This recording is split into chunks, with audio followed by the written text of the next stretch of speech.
Rome, AD 210. The city's marble walls gleamed under the burning sun, reflecting both the grandeur and the corruption that had seeped into its veins. At the heart of this empire of glory and blood stood a young emperor, ambitious, cunning, and hungry for power. His name was Aurelius Maximus, though the citizens of Rome would come to know him less for his noble name and more for his scandalous deeds. From childhood, Maximus had been surrounded by whispers of grandeur. His father, a senator, had taught him the art of diplomacy, but his mother, a cunning woman with a taste for luxury, had shown him the more subtle skill of manipulation.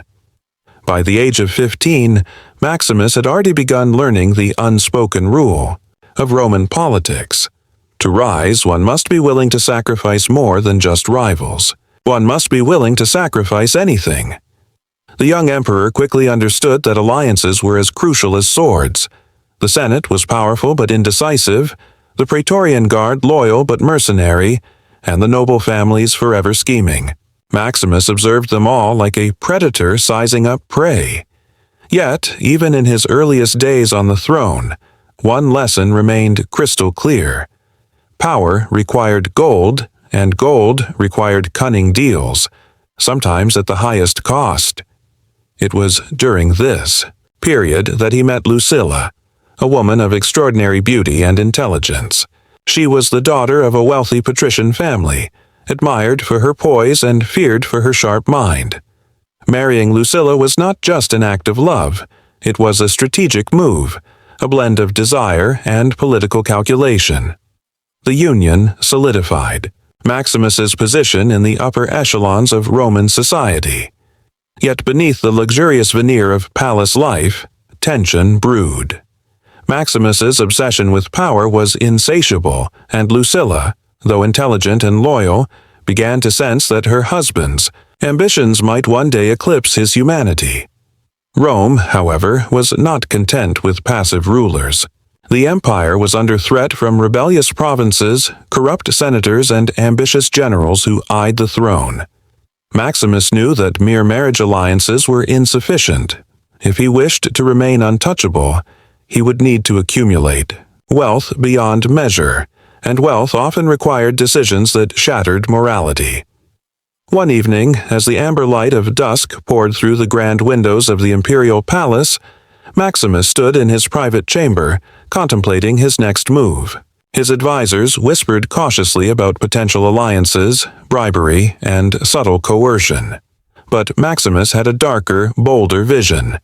Gold could buy loyalty, yes, but there was a way to secure not just loyalty, but absolute obedience and influence over both allies and enemies. And it was a path that would require a sacrifice no one else could offer him: his own wife. Lucilla, unaware of the storm that was brewing, prepared for a lavish banquet in honor of visiting dignitaries. The evening was meant to display the emperor's generosity, wealth, and political acumen. The guests were unaware that behind the sumptuous feast and flowing wine, Maximus was already plotting a scandal that would etch his name in both infamy and legend. As Maximus observed the flickering torches in the banquet hall, he pondered the ultimate question: how far could a man go for power? Could he truly offer the woman he loved, or at least appeared to love, for wealth and influence? His mind raced with calculations, probabilities, and contingencies. Every potential outcome was considered, every betrayal accounted for. Maximus's vision was clear: the empire would bend to his will, and nothing, no alliance, no law, no emotion, would stand in his way. By the end of that evening, a decision was made. The seeds of scandal had been planted, invisible yet potent, destined to grow into a story of betrayal and ambition that would shock the empire to its core. Maximus had embraced the first truth of absolute power. In Rome, love was expendable, loyalty was negotiable, and gold could purchase nearly anything, even complicity in the unthinkable. As Lucilla retired to her chambers, smiling at the compliments of dignitaries and unaware of the shadows gathering over her life, Maximus remained in the hall, eyes scanning the faces of Rome's most influential men. He knew that by morning his plan would begin to unfold, and by nightfall history itself would bear witness to an emperor willing to offer the one person closest to him for power and gold. Part 2. The Scandalous Bargain. The dawn of Rome's new day brought light not only to its shining marble streets, but also to the dark corridors of power where secrets festered. Emperor Aurelius Maximus had spent countless nights strategizing, but nothing in his early reign had prepared him for the delicate yet audacious plan he now intended to execute. Lucilla awoke to the first rays of the sun filtering through the silk drapes of her chamber. She stretched gracefully, unaware that her very existence had become the currency of ambition. Though her love for Maximus had been genuine once, she now sensed a subtle distance, a tension in his eyes that spoke of schemes beyond her comprehension. By mid-morning, Maximus summoned the most influential financiers, generals, and senators to the private audience chamber. The air was thick with anticipation. None of them could guess that the emperor was not merely discussing trade, military campaigns, or territorial expansions. Maximus, ever the master manipulator, began to speak of alliances and marriage, weaving words that dripped with charm and subtle menace. "My friends," he began, "Rome stands on the threshold of unparalleled power, but such power demands sacrifice, loyalty, and sometimes personal offerings." A hush fell over the chamber. The words were ambiguous, yet everyone understood their weight. Maximus' eyes darted momentarily toward Lucilla, who had been invited under the guise of attending a ceremonial introduction to the dignitaries. Her gaze met his, a flicker of unease passing through her, though she could not yet comprehend the full magnitude of what he intended. The emperor proposed an alliance with a wealthy eastern prince, whose coffers overflowed with gold, but who demanded a unique form of tribute. Not lands, not soldiers, but a symbolic gesture of submission and loyalty from the imperial family itself. To Maximus, the decision was terrifyingly simple. Offer Lucilla, the most coveted jewel of Rome's court, as the symbol of this alliance. It was audacious, immoral, yet brutally effective. A human chess move that could buy him unrivaled wealth and consolidate his power over even the most rebellious senators. That evening, Maximus approached Lucilla in private, his tone soft, yet commanding, the careful balance of seduction and threat in every word. "Lucilla," he said, placing a hand gently on her arm, "Rome offers me choices that you cannot imagine. This empire is built on strength, on courage, and sometimes on sacrifice." Lucilla's eyes widened, sensing the implications but refusing to believe them outright. "You do not understand," he continued. "This is not about love, nor about betrayal. This is survival. For us, for Rome, for history itself. The Eastern Prince requires a demonstration of loyalty, something only you can provide. By granting this, we secure wealth that will cement our reign, influence that no one can challenge." Lucilla recoiled, though her face remained composed. The words were like poison, yet she forced herself to think rationally. She knew the emperor's ambition. She had seen it in every decision, every cold smile, every strategic alliance, but she had never imagined it would extend to offering her very self as a bargaining chip. Days turned into nights as the negotiations with the Eastern Prince continued. Maximus navigated every conversation with cunning precision, manipulating words and intentions so that Lucilla's role was implied, not explicit, yet everyone in the court understood what was at stake.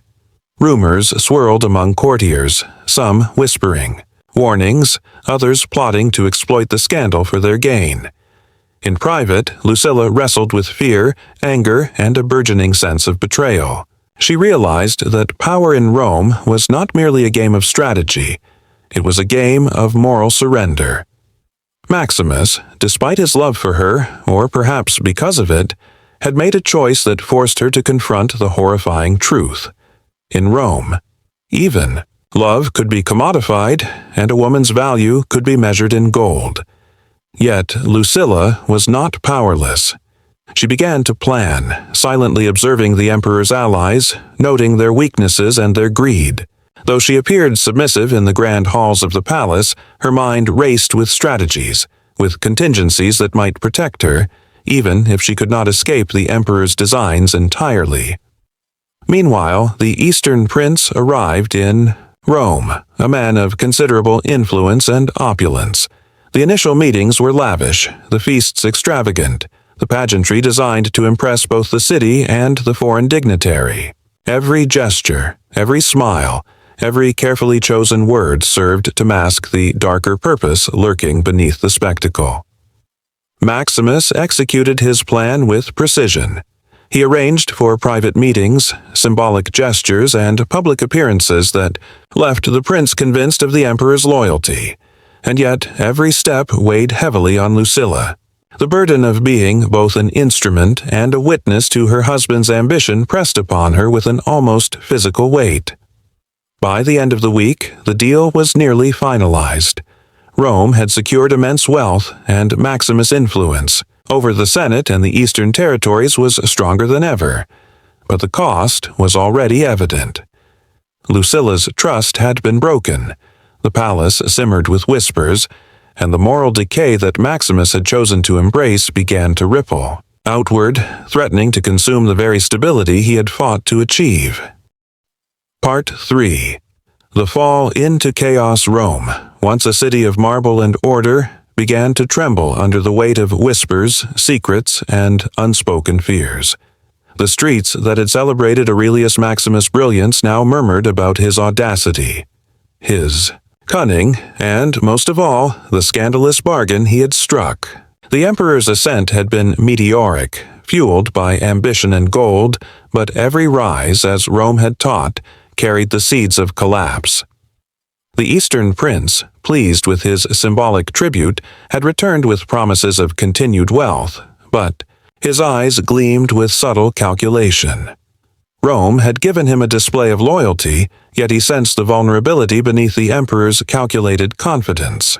Maximus's enemies, both in the Senate and among the noble families, were quick to seize upon these fissures. The first crack appeared within the imperial court itself.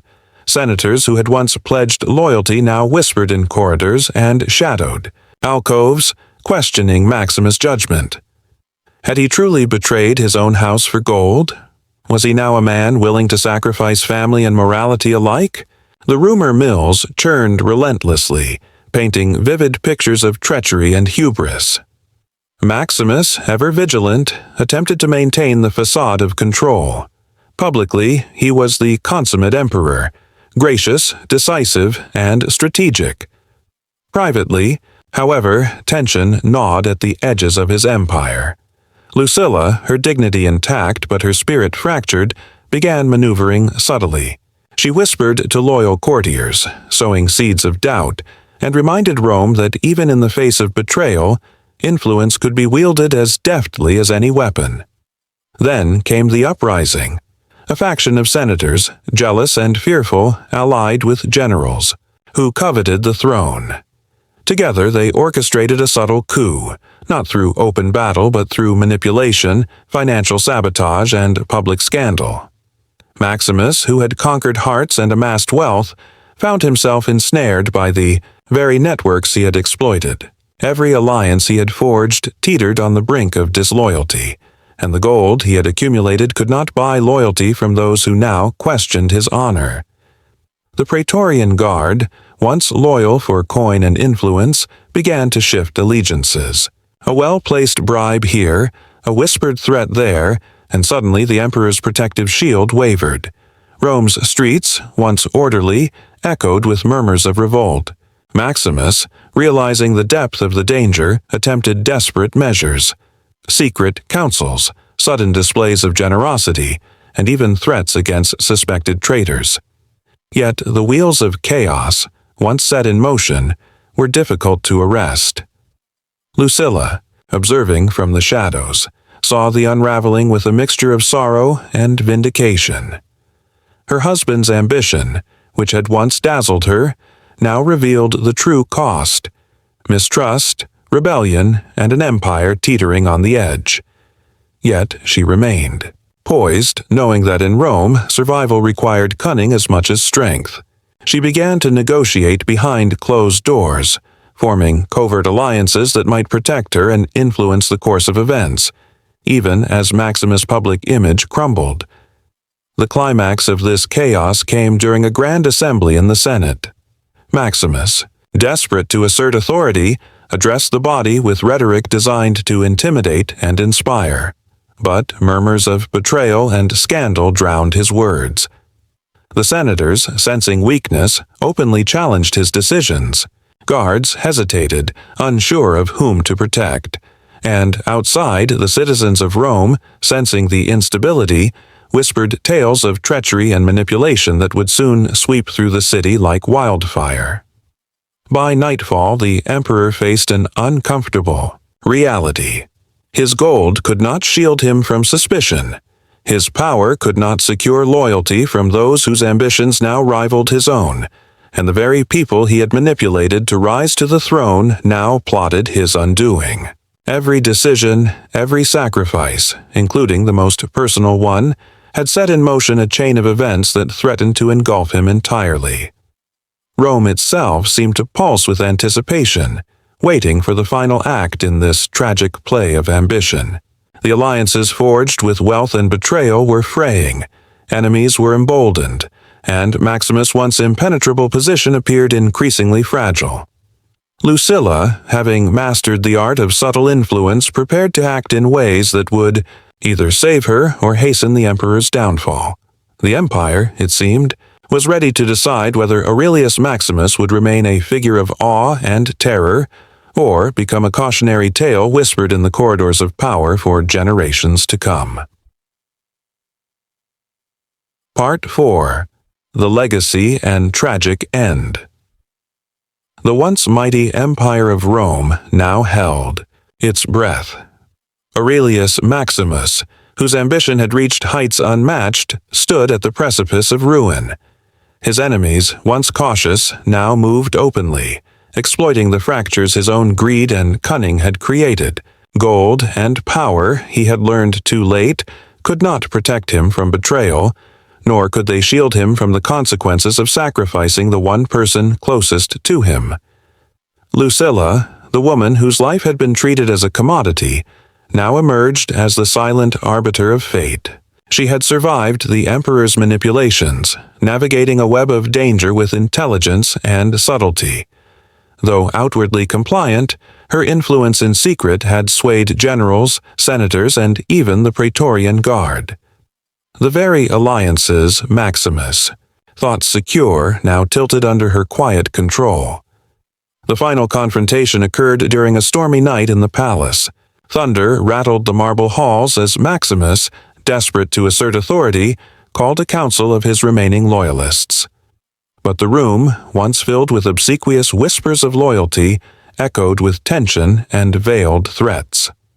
The Praetorian Guard, having been swayed by Lucilla's counsel, hesitated in their obedience. Senators who had once trembled before him now exchanged secretive glances, weighing the future of Rome against their fear and ambition. Maximus realized, perhaps for the first time, that his own actions had seeded the forces that now threatened him. The scandal, the bargain, the betrayal of love, all were bricks in the wall of his undoing. And yet, his mind raced for solutions, for ways to salvage not only his throne but also his reputation, now hanging by a fragile thread. But fate in Rome was seldom kind to the overly ambitious. By dawn, the culmination of years of scheming and moral compromise erupted into action. The senators and generals, emboldened by opportunity, moved decisively. Maximus was arrested, not with swords, but with the suffocating force of political consensus and public outrage. His gold, once the measure of his influence, could not sway the tide. The emperor who had offered his wife for power now found himself powerless. Lucilla's role, however, remained complex. She had endured betrayal, yet her strategic mind had preserved her life and influence. The court, aware of her intelligence and cautious in her judgment, allowed her to maintain a position of respect, though the shadow of the scandal lingered. Her survival was a testament to resilience in a world where morality was often traded for ambition. Rome, meanwhile, learned a harsh lesson. The pursuit of power, when untempered by ethics or compassion, inevitably leads to destruction. Aurelius. Maximus became a cautionary tale, whispered in the corridors of power and chronicled in scrolls for generations. His ambition had reached the stars, but his morality had anchored him in ruin. The gold he had sought and the loyalty he had manipulated proved insufficient against the immutable forces of consequence. And so, as the empire moved forward, Maximus' legacy endured not as a triumph, but as a stark reminder. In the corridors of power, ambition can elevate, but it can also destroy.